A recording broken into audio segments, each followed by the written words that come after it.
Bismillahirrahmanirrahim. Assalamu alaikum class. Hope you all will be doing fine.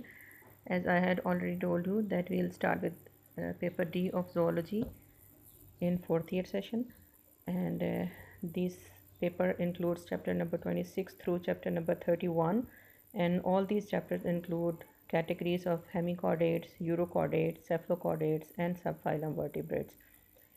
Our first chapter is chapter number 26, which is about hemichordata and invertebrate chordates. But today we'll have a close look on classification of the whole category of deuterostomes, which includes these hemichordates through subphylum vertebrata. When we go through classification of these phyla, we come to know that these phyla include some of the most familiar species of animals we encounter in our daily life, or we know about them frequently. आप सबको याद होगा कि जब हमने invertebrates का paper पढ़ा था थर्ड ईयर में, उसमें हमने पैटर्न्स ऑफ ऑर्गेनाइजेशंस देखे थे, जिसके मुताबिक हमने लास्ट जो लेवल ऑफ ऑर्गेनाइजेशन था उसमें हमने प्रोटोस्टोम्स और ड्यूटरोस्टोम्स की कैटेगरीज को डिस्कस किया था। हमने ये देखा था कि फाइलम प्रोटोजोआ से लेकर उससे तकरीबन फाइलम आर्थ्रोपोडा तक हमने जो जितने भी एनिमल स्टडी किए थे वो सारे प्रोटोस्टोम्स कैटेगरी के थे। And then from Echinodermata onwards till the highest peaked animal like apes and mammals, all the animals are deuterostomes. और आपको याद होगा कि deuterostomes की क्या क्या कैरेक्टरिस्टिक्स होती हैं, लाइक उनके अंदर जब एम्ब्रियोलॉजिकल स्टेजेस चलती हैं तो उनमें रेडियल क्लीवेज है, उनके अंदर जो ब्लास्टोपोर टिप है वो आगे जाकर एनस में कन्वर्ट हो जाती है। इसके अलावा उनके अंदर अगर कोई लार्वल फॉर्मेशन पाई जाए तो वो बाइप्लूरुला लार्वा टाइप होती है। इसी तरह की और मुख्तलिफ़ किस्म के इनके अंदर जब क्लीवेज होती है तो वो उसको हम इनडिटर्मिनेट क्लीवेज का नाम देते हैं, जिसका मतलब ये है कि इनके अंदर जब शुरू में एम्ब्रियो डिवाइड होना स्टार्ट करता है तो 4 to 8 सेल की स्टेज तक कोई सेल्स की डिटर्मिनेशन नहीं होती कि उन्होंने किस सिस्टम का पार्ट बनना है, और कहीं आगे जाकर जब इनमें डिवीजन्स की आगे एडवांस स्टेजेस आती हैं तब सेल्स डिफ़ाइन करते हैं कि उन्होंने किस सिस्टम का पार्ट बनना है। तो ये सारे वो फीचर्स हैं जो कि ड्यूटरोस्टोम्स कैटेगरीज़ में आते हैं।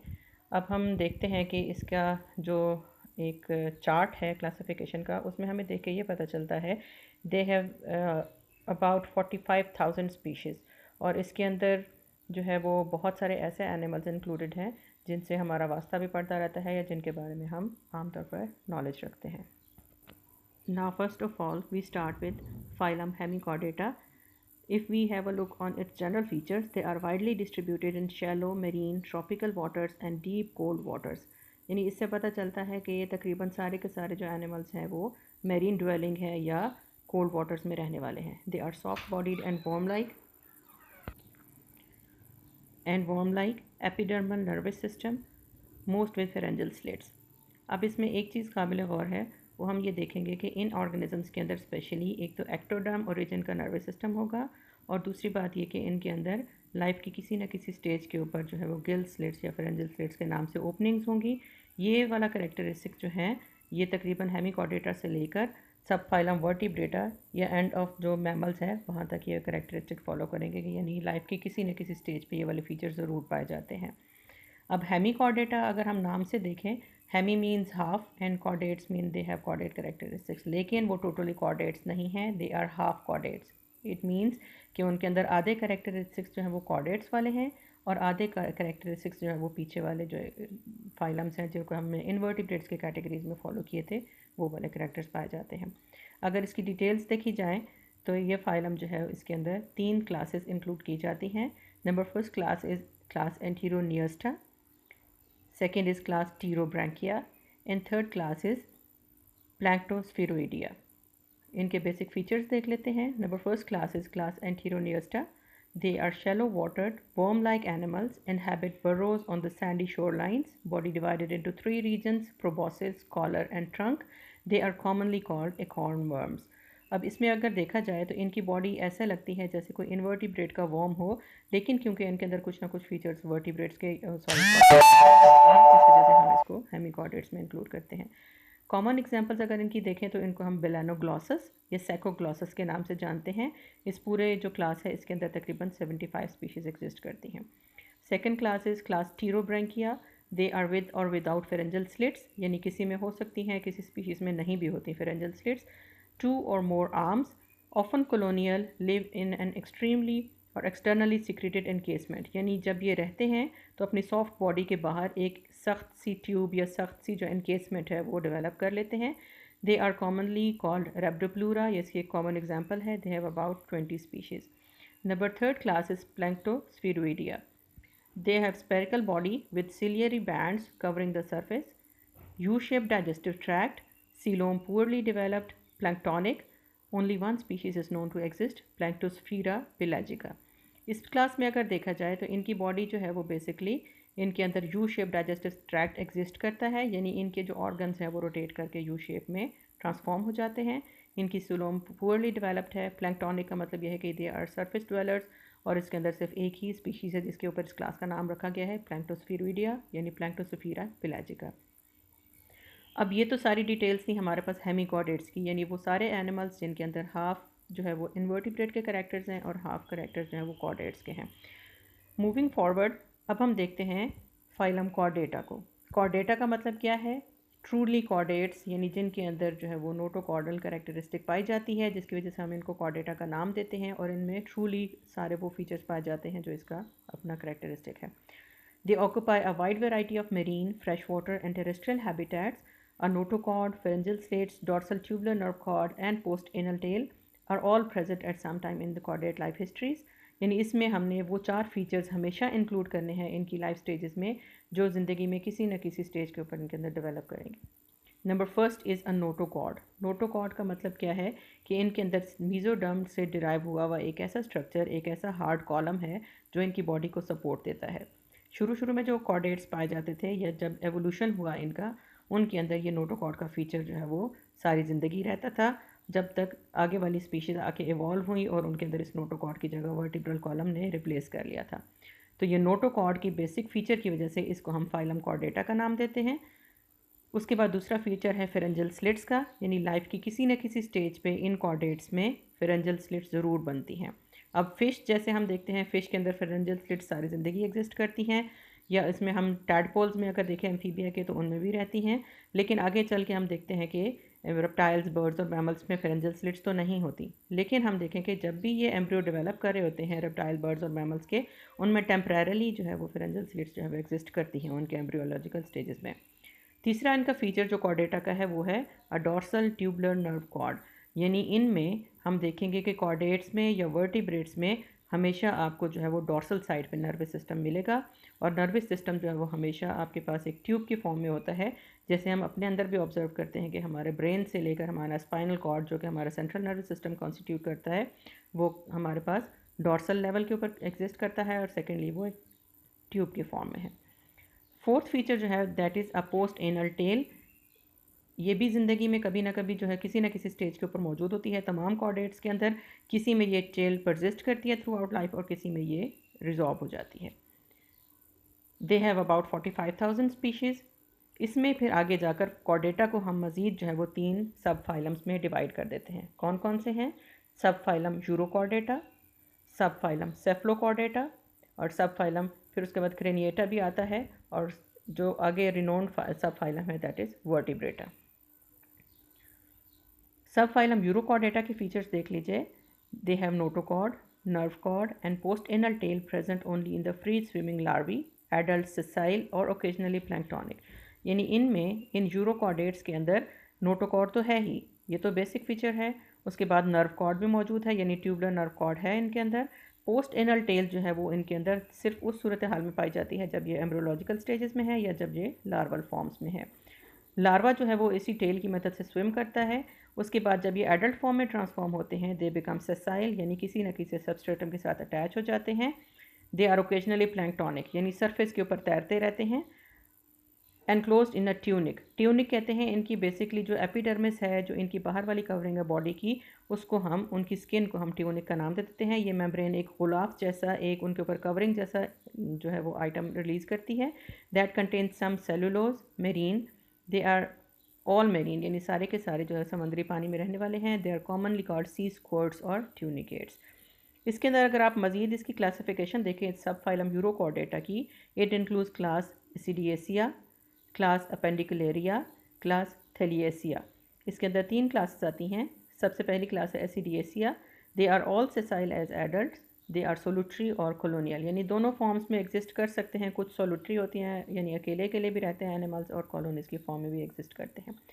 कॉलोनी मेंबर्स इंटरकनेक्टेड बाय स्टोलॉन्स, यानी कॉलोनी में भी जो एनिमल्स इकट्ठे होकर रहते हैं वो आपस में डिसकनेक्टेड नहीं होते, बल्कि आपस में एक दूसरे के साथ मिलकर रहते हैं, और मिलकर रहने के लिए उनके पास एक फिजिकल फीचर होता है जिसको हम स्टोल ऑन कहते हैं, यानी स्टॉक्स होते हैं जिनके थ्रू ये उसमें जुड़े होते हैं। They are commonly called sea squirts, ascidiacea and ciona. The second class is class appendicularia. They are commonly called larvacea. They are planktonic, adults retain tail and notochord, यानी अब पहले तो हमने देखा था कि एसिडिएसी के अंदर जो है वो उनके अंदर कोई ज़रूरी नहीं है कि टेल परसिस्ट करे, लेकिन इनके अंदर क्या है कि एडल्ट्स में भी टेल परसिस्ट करती है और टेल में ही नोटोकॉर्ड भी एक्सटेंड करके जाता है। They lack a cellulose tunic, epithelium secretes a gelatinous covering of the body. Appendicularians commonly इनको कहा जाता है। फ्रिटिलेरिया इसकी कॉमन एग्जाम्पल है। Number third class is thaliacea. They are planktonic, adults are tailless and barrel-shaped. Oral and atrial openings are at the opposite end of the tunicate. इसका मतलब क्या है कि इनके अंदर यू शेप डाइजेस्टिव सिस्टम नहीं है। अगर यू शेप होता तो जिस एंड के ऊपर माउथ है, फिर उसके बाद टर्न करते करते ये ट्यूब जो है वो एनस में एंड करती, और इस तरह से दोनों जो माउथ और एनस है वो एक ही लेवल के ऊपर एक ही सिमेट्री में आते। सो इनके अंदर क्या है कि ट्यूब लाइक डाइजेस्टिव सिस्टम है, यू शेप नहीं है। तो इसमें यह है कि oral and atrial openings are at the opposite end of the tunicate. Muscular contractions of the body wall produce water currents. Salps, salpa and thetys इसकी common examples हैं। नेक्स्ट हम चलते हैं सब फाइलम सेफ्लोकॉर्डेटा की तरफ। Cephalochordata are the animals which have body laterally compressed and transparent, fish like, all the 4 characteristics persist throughout the life, यानी इसमें बेसिकली ट्रांसपेरेंट वाले जो हैं वो कॉर्डेट्स को इंक्लूड किया जाता है। एम्फियोक्सस इसकी एक कॉमन एग्जांपल है। एम्फियोक्सस को ब्रैंकियोस्टोमा का नाम भी दिया जाता है। टोटल इस जो सब फाइलम है इसके अंदर 45 स्पीशीज़ एग्जिस्ट करती हैं। उसके बाद है subphylum craniata. Skull surrounds the brain और olfactory organs, eyes and inner ear. Unique embryonic tissues, neural crest contributes to the variety of adult structures including the sensory nerve cells and some skeletal and other connective tissue structures.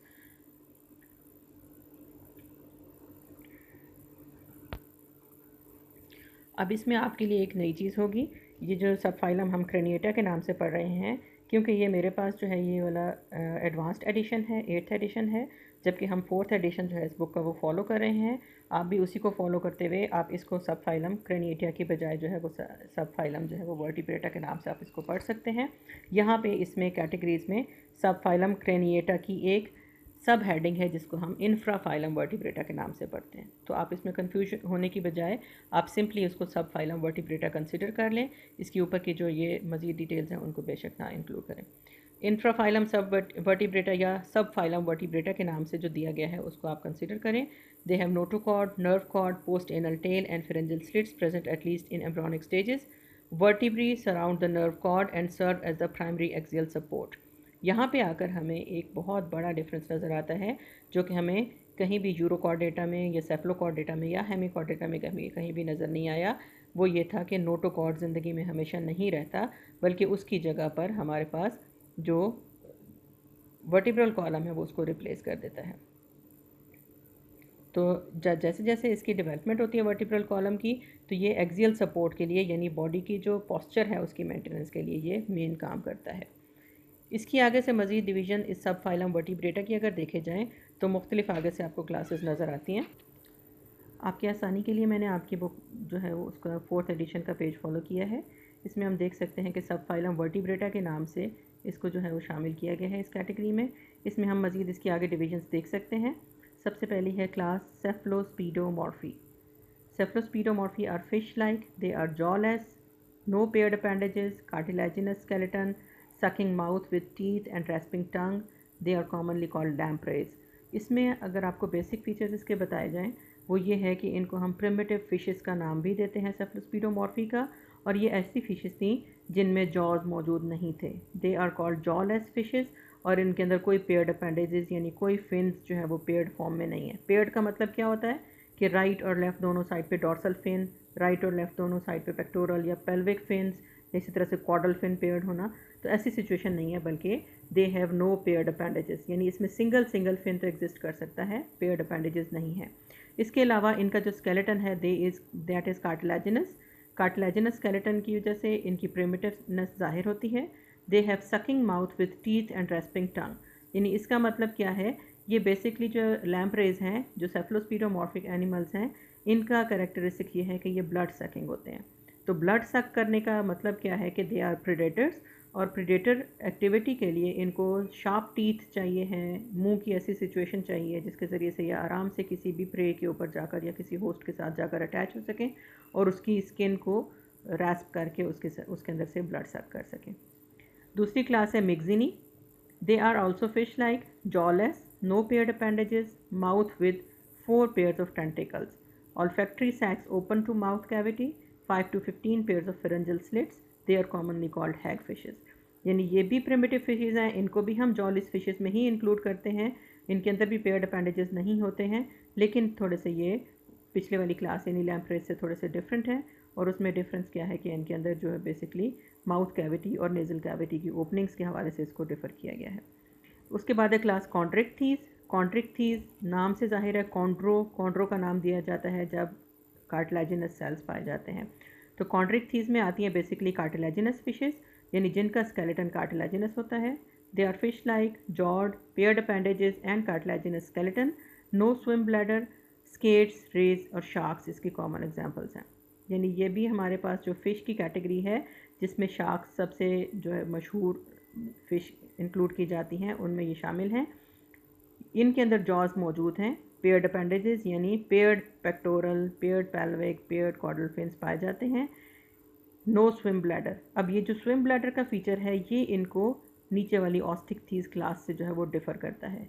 एक difference ये हो गया swim bladder का, और दूसरा difference होता है cartilaginous और बोनी स्केलेटन का।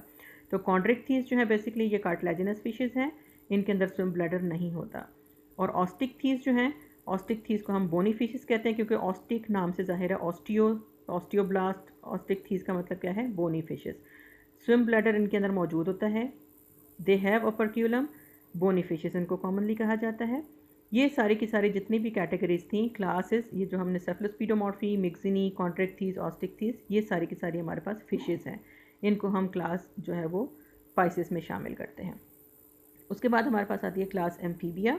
एम्फीबिया के बारे में तो हम बहुत अच्छी तरह से जानते हैं। They have skin with mucoid secretions, यानी जैसे आप फ्रॉग्स की या टोड्स की देखते हैं कि स्लिपरी सी स्किन होती है, जेलेटिनस स्किन होती है, तो उसमें म्यूकस की सिक्रीशंस बेसिकली उसको स्लाइमी बना देती हैं। दे पोजेस लंग्स और गिल्स। दोनों क्यों हो सकते हैं, क्योंकि हम जानते हैं कि जब एम्फीबिया के मेंबर्स डेवलप कर रहे होते हैं या एम्ब्रियोलॉजिकल स्टेजेस में होते हैं तो वो पानी में रहते हैं, और पानी में रहने के लिए लंग्स तो काम नहीं करेंगे, सो उनके पास उस स्टेज के अंदर गिल्स मौजूद होते हैं। तो प्रिमिट यानी उनकी एम्ब्रियोलॉजिकल जो स्टेजेस है उसमें गिल्स काम करेंगे, और जब वो एडल्ट फॉर्म में ट्रांसफॉर्म होंगे तो उनमें लंग्स फंक्शनल हो जाएंगे। Moist skin, it serves as respiratory organ, यानी क्योंकि स्किन इनकी जो है वो पोरस भी होती है और मॉइस्चर भी फ्रीली अवेलेबल है, इसलिए इनके अंदर गैसेस एक्सचेंज के लिए बहुत अच्छा एक सिस्टम वो कॉन्स्टिट्यूट करती है, जिसको हम इंटेगोमेट्री या उसके अंदर हम कह सकते हैं कि ये स्किन के थ्रू रेस्पिरेटरी कर सकते हैं। Aquatic development stages usually followed by metamorphosis to an adult, यानी मेटामॉर्फोसिस के नाम से भी हम अच्छी तरह से वाकिफ़ हैं जब हम पढ़ चुके हैं उसको आर्थ्रोपोड फाइलम के अंदर, कि इसके अंदर ज़िंदगी के अंदर जो एग से टैडपोल और टैडपोल से एडल्ट स्टेज जो है वो ट्रांसफॉर्मेशंस होती हैं, उस प्रोसेस को हम मेटामॉर्फोसिस कहते हैं, यानी ज़िंदगी जो है वो मुख्तलिफ स्टेजेस से गुजर कर एडल्ट फॉर्म में ट्रांसफॉर्म होती है। फ्रॉग्स, टोड्स और सैलमेंडर्स इसके कॉमन एग्जांपल्स हैं। उसके बाद आती है क्लास रेप्टीलिया। रेप्टाइल्स इनको कॉमनली कहा जाता है। They have dry skin with epidermal scales. इनकी स्किन जो है वो एम्फीबिया के मुकाबले में खुश्क होती है। इसके अलावा इसकी स्किन के ऊपर मुख्तलिफ स्ट्रक्चर्स पाए जाते हैं जिनको हम स्केल्स कहते हैं। यहाँ पे इनकी एक और भी अल्लाह ताला की हिकमत हमें नज़र आती है कि एम्फीबिया क्योंकि पानी के करीब रहते थे उनकी मॉइस्ट स्किन थी, जबकि रेप्टाइल्स जो हैं वो ड्राई वेदर्स में रहने वाले एनिमल्स हैं मोस्टली, और इनके अंदर ये स्केल्स जो मौजूद हैं इनकी स्किन के ऊपर, ये इनके पास एक हथियार है, एक इनके पास ऐसी मॉडिफिकेशन है जिसकी वजह से इनके अंदर से जो पानी का ज़िया है वो कम से कम हो जाता है, यानी डेसिकेशन नहीं होती, इनकी बॉडी में डिहाइड्रेशन नहीं होती है। They have amniotic eggs. अब यहाँ पर एक और नया लफ्ज़ आपके लिए आ रहा है, एमनियोटिक और एन एमनियोटिक, दो टर्म्स होती हैं। एन एमनियोटिक वो एग्स होते हैं जिनमें एग के बाहर या एम्ब्रियो के बाहर कोई एक्स्ट्रा कवरिंग्स, कोई ऐसी एक्स्ट्रा एम्ब्रियोनिक मेम्ब्रेन्स नहीं होती हैं। और एमनियोटिक एग्स वो होते हैं जिनमें एग जब डेवलप कर रहा होता है तो उसमें amnion, chorion, allantois, yolk sac, इन नामों से मुख्तलिफ़ किस्म की मेम्ब्रेन्स या मुख्तलिफ़ किस्म की कवरिंग्स जो है वो एग को या एम्ब्रियो को घेरे रखती हैं।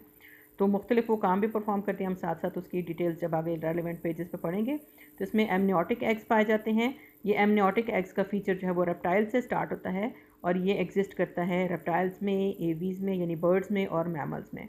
तो इसमें इन कैटेगरीज़ को हम रेप्टाइल्स, एवीज़ और मैमल्स को हम एमनियॉन्स भी कहते हैं, एमनियोट्स भी कहते हैं। और इससे पीछे वाले जो एम्फीबिया या फिशेस थे इनको हम एन एमनियोट्स कहते हैं। तो इसी एग की बेस के ऊपर कि जिनके अंदर एक्स्ट्रा कवरिंग्स या एक्स्ट्रा एम्ब्रियोनिक मेम्ब्रेन्स नहीं बनती, उन एनिमल्स को हम एनेमनियोट्स कहते हैं। और वो एनिमल्स जिनके अंदर एग के बाहर मुख्तलिफ कवरिंग्स ओरिजिनेट करती हैं यानी एमनियन, कोरियन, एलेंटॉइस, उनको हम एमनियोट्स का नाम देते हैं उन एनिमल्स को। Reptiles are mostly terrestrial embryonic development, snakes, lizards and alligators इसकी कॉमन एग्जांपल्स हैं। क्योंकि ये खुश्की पे रहने वाले हैं और एम्फीबिया की तरह पानी इनको करीब अवेलेबल नहीं होता, इसलिए इनको रिप्रोडक्शन के लिए भी उसी टेरेस्ट्रियल एनवायरनमेंट में सहारा लेना पड़ता है। तो इनके अंदर ऐसे एग्स रिलीज़ किए जाते हैं जिनके बाहर शेल मौजूद होता है, जो छिलके वाले एग्स होते हैं, ताकि खुश्की के ऊपर भी अगर वो डेवलप कर रहे हैं तो उनके अंदर से पानी की कमी ना हो या डेसिकेशन ना हो। इसकी कॉमन एग्जांपल स्नेक्स हैं, लिजर्ड्स हैं और एलिगेटर्स हैं। सेकेंड लास्ट क्लास देखी जाए that is called class Aves. Aves को हम कॉमनली बर्ड्स का नाम देते हैं। They have scales modified into feathers for flight, यानी इनकी स्किन की जो मॉडिफिकेशन है वो हमारे पास यहाँ पे एक बहुत प्रोनाउंस्ड फीचर के तौर पर सामने आती है, दैट इज़ कॉल्ड फेदर्स। यानी इनको अल्लाह ताला ने उड़ने की सलाहियत दी है और उड़ने की सलाहियत के लिए इनके पास फेदर्स हैं। और फेदर्स कहाँ से डेवलप करते हैं, वो उनकी एपिडर्मिस की ही मॉडिफिकेशन है कि एपिडर्मिस के जो स्केल्स थे, रेप्टाइल्स में हमने उनको स्केल्स का नाम दे दिया था, यहाँ पर वो स्केल्स मॉडिफाई होकर फेदर्स की फॉर्म में आ जाते हैं। Efficiently regulate body temperature that are endothermic. अब हमारे पास एक ये यहाँ पे टर्म का इजाफा हो गया है जिसकी बेस के ऊपर हम कह सकते हैं कि ये पिछले वालों से एक डिस्टिंक्टिव फीचर रखते हैं एवीज़। वो क्या है, they are endothermic. Endo means inside and thermic means heat generating. तो अपने अंदर से ही ये हीट जनरेट करते हैं, यानी बेसिकली ये मेटाबॉलिकली एक्टिव एनिमल्स होते हैं। या दूसरे लफ्ज़ों में आप कह सकते हैं कि इनके अंदर केमिकल रिएक्शंस इतने तेज़ी से या इतने ज़्यादा होते हैं, एंजाइमेटिक रिएक्शंस, कि अपने अंदर से ही ये हीट को as a by product release कर रहे होते हैं और अपने बॉडी का टेम्परेचर को रेगुलेट करते हैं। इनमें भी एमनियोटिक एग्स पाए जाते हैं, कॉमनली बर्ड्स इसके अंदर इंक्लूडेड हैं। लास्ट हमारे पास क्लास आती है that is Mammalia, bodies at least partially covered by hair. Mammals के हम जनरल फीचर्स हम बहुत पहले से पढ़ते आ रहे हैं कि ऐसे फीचर्स में सबसे पहला जो है वो बालों की साख्त है या हेयर का मौजूद होना है मैमल्स की स्किन के ऊपर। दे आर ऑल्सो एंडोथर्मिक, यानी ये भी मेटाबॉलिकली एक्टिव होते हैं, अपनी बॉडी का टेम्परेचर रेगुलेट करते हैं। Young nurse from the mammary glands, यानी वो फीचर जिसकी बेस के ऊपर हमने इसको मेमेलिया का नाम दिया है, वो फीचर क्या है कि मदर के मेमोरी ग्लैंड से हमेशा जो है वो नरिश किया जाता है या नर्स किया जाता है बेबीज़ को। दे हैव एमनियोटिक एग्स और कॉमनली इनको हम मैमल्स का नाम देते हैं। तो ये बेसिकली हमारे पास एक आउटलुक थी जिसमें हमने एक सारा ओवरव्यू ले लिया है, जिसमें हम पूरा का पूरा पेपर डी जो है वो इंक्लूड करते हैं। अब इसी क्लासिफिकेशन से रेलेवेंट आपको चैप्टर नंबर 26 से लेकर चैप्टर नंबर 31 की डिटेल्स हम आगे जाकर इंशाल्लाह पढ़ेंगे। तो इसमें फ़र्दर हम देखेंगे, सबसे पहले हम हेमिकॉर्डेटा इंशाल्लाह कल स्टार्ट करेंगे। उसमें हम मुख्तलिफ़ क्लासेस को उनके मेंबर्स की डिटेल्स के साथ जो है वो इंशाल्लाह स्टडी करेंगे और आपको इस तरह से मज़ीद इसका जो है वो पता चल जाएगा कि इनके एनिमल्स के फ़ीचर्स क्या क्या होते हैं। तो इंशाल्लाह अल्लाह ताला आपको अपनी हिफ्ज़ व अमान में रखे। स्टे सेफ़, इंशाल्लाह फिर मुलाकात होती है। अल्लाह हाफ़िज़।